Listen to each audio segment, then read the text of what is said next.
अस्सलाम वालेकुम स्टूडेंट्स, कैसे हैं आप सब। उम्मीद करती हूँ आप सब ठीक होंगे। अच्छा स्टूडेंट्स, हमने स्टार्ट किया था unit number 3 networks. Computer network की कल हमने डिफ़ाइन पढ़ी कि कंप्यूटर नेटवर्क क्या होता है। आई होप सो कि आपको वो समझ आ गई होगी। जब दो या दो से ज़्यादा कंप्यूटर्स को आपस में हम कनेक्ट करते हैं, किस लिए कनेक्ट करते हैं? ताकि वो आपस में कम्युनिकेट कर सकें, कोई फाइल शेयर कर सकें या हार्डवेयर को शेयर कर सकें, तो वो आपस में एक नेटवर्क बन जाता है। आपका मोबाइल अगर एक वाईफाई के साथ भी सिंपली कनेक्ट है तो वो आपका एक नेटवर्क बन गया है। या अगर आपका ये जो सिस्टम है वो हमारा स्कैनर या प्रिंटर के साथ अटैच होता है तो वो भी एक आपका नेटवर्क बन जाता है। अगर तो आपके सिस्टम के साथ रोटर लगा हुआ है आपके घर में, जिसको हम मॉडेम भी कहते हैं, उसके साथ केबल आ रही है और फिर इंटरनेट लगा हुआ है, तो वो एक वायर्ड जो है वो नेटवर्क बन जाएगा। और अगर वाईफाई के साथ कनेक्ट है तो उसमें तो तार का इस्तेमाल नहीं होता ना, तो एक वायरलेस नेटवर्क बन जाता है। आज हमने जो टॉपिक पढ़ना है वो है need of computer network. Computer network की ज़रूरत क्यों पड़ी? तो कंप्यूटर नेटवर्क जो है, कल भी मैंने बताया था कि कंप्यूटर नेटवर्क हमें इसलिए करते हैं ताकि हम काफ़ी सारे रिसोर्सेज को शेयर कर सकें, आपस में कंप्यूटर कम्युनिकेट कर सकें, जो यूज़र उन कंप्यूटर्स को यूज़ कर रहे हैं वो आपस में कम्युनिकेट कर सकें एक दूसरे को, ताकि समझ सकें और एक दूसरे के साथ अपना डाटा शेयर कर सकें। जैसे कि सबसे पहले है फाइल शेयरिंग। फाइल शेयरिंग सबसे पहले इसका पर्पज़ है। फाइल शेयरिंग क्या है कि जो दो कंप्यूटर हैं आपस में वो कनेक्टेड हैं तो एक दूसरे की फाइल्स को भी शेयर कर सकते हैं। जैसे कि आप लोग क्या करते हैं, अब आपके पेपर्स होने वाले हैं, आपको चाहिए डेट शीट, तो इससे पहले कि आप बोर्ड के ऑफिस में जाएं, आप क्या करेंगे, सिंपल इंटरनेट के साथ अगर आपका मोबाइल कनेक्ट है तो वो एक नेटवर्क बन गया, आप इंटरनेट से वो डेट शीट डाउनलोड कर लेंगे। तो ये इसका सबसे बड़ा फ़ायदा है। इंटरनेट मैंने आपको बताया था कि नेटवर्क की सबसे बड़ी एग्जाम्पल है। तो similarly BSc requires your picture, यहाँ पे भी यही लिखा हुआ है, networking of computer helps a network to user to share files. कि कंप्यूटर की नेटवर्किंग क्या करती है कि यूज़र की हेल्प करती है ताकि वो फाइल्स आपस में शेयर कर सकें। For example, if you need date sheet of your board examination you can get the file through the internet without visiting BSI। कि मतलब अगर आपको चाहिए डेट शीट और आपने वो क्या करते हैं, बोर्ड की जो वेबसाइट है उधर से डाउनलोड करते हैं, बजाय कि आप बोर्ड के ऑफिस जाएँ।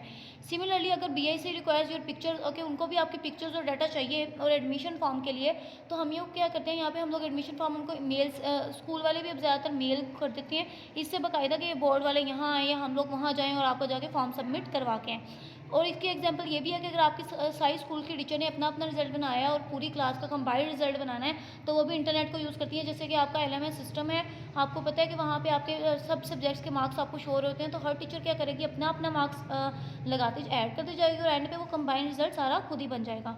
उसके बाद है हार्डवेयर शेयरिंग। हार्डवेयर शेयरिंग में क्या आता है, जैसे कि अगर आपके पास एक स्कैनर है और दो सिस्टम है आपस में कनेक्ट है, तो वो एक स्कैनर को, ये ज़्यादा भी सिस्टम है, मतलब एक नेटवर्क में जितने भी सिस्टम हैं वो एक आपका जो स्कैनर है वो उसको यूज़ कर सकते हैं। आपने बाज़ जगह पे देखा होगा कि प्रिंटर और स्कैनर एक ही होते हैं लेकिन सिस्टम काफ़ी होते हैं जो उसको कमांड्स दे रहे होते हैं। तो इसी तरह से अगर आपका एक प्रिंटर है तो वो भी हम लोग शेयर कर सकते हैं। CD-ROM है तो उसको भी सारे कंप्यूटर जितने भी, लेकिन वो नेटवर्क में होंगे, आपस में कनेक्टेड होंगे, तो वो उसको एक प्रिंटर को, एक स्कैनर को, एक CD-ROM को शेयर कर सकते हैं।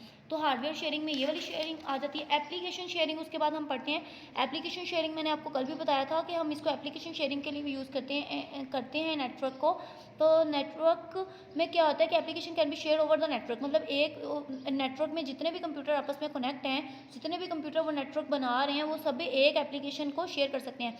इसका मतलब है कि वो कहता है कि more than one user may use the same application, कि एक एप्लीकेशन है लेकिन काफ़ी सारे यूज़र क्या करते हैं, सेम एप्लीकेशन यूज़ करते हैं। जैसे कि हम बैंक में चले जाएँ, बैंक के पास, कैशियर के पास, मैनेजर के पास, वो जो एक उनकी बैंक की एप्लीकेशन होती है वो सबके पास होती है, या जो यूज़र भी होते हैं वहाँ के, वो भी वो एप्लीकेशन इंस्टॉल करते हैं। जैसे कि हमारे स्कूल का LMS सिस्टम है, टीचर्स भी आपकी वो यूज़ करती हैं, बच्चों के पास भी सेम वही एप्लीकेशन है, सर के पास भी है, एडमिन वाले के पास भी है, लेकिन सबके पास क्या है, राइट्स अलग-अलग है। मतलब बच्चे सिर्फ अपना डाटा देख सकते हैं लेकिन हम सबका डाटा देख सकते हैं। वो एक नेटवर्क पे, क्योंकि सब आपस में कनेक्टेड हैं। आगे बस सिर्फ परमिशंस की वजह से डाटा हम लोग, कुछ लोग से हाइड रहता है, सिर्फ उनका शो होता है, लेकिन जो अथॉरिटी होती है उनको सबका शो होता है।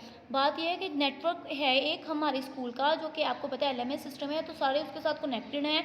और एप्लीकेशन मतलब जो कि स्कूल की एप्लीकेशन है EDU पोर्टल के नाम से, उसको सब शेयर कर सकते हैं। तो हम सिर्फ आज इतने ही पॉइंट पढ़ेंगे, नेक्स्ट वाले पॉइंट पढ़ेंगे। तो हमने नीड ऑफ कंप्यूटर नेटवर्क पढ़ा, उसमें सबसे पहले हमने फाइल शेयरिंग पढ़ा, हार्डवेयर शेयरिंग और एप्लीकेशन शेयरिंग। होप सो कि आपको समझ आ गया होगा। आपने क्या करना है, इसको अपने लेसन को अच्छी तरह से लर्न कर लेना है। अल्लाह हाफिज़, अपना ख्याल रखिएगा।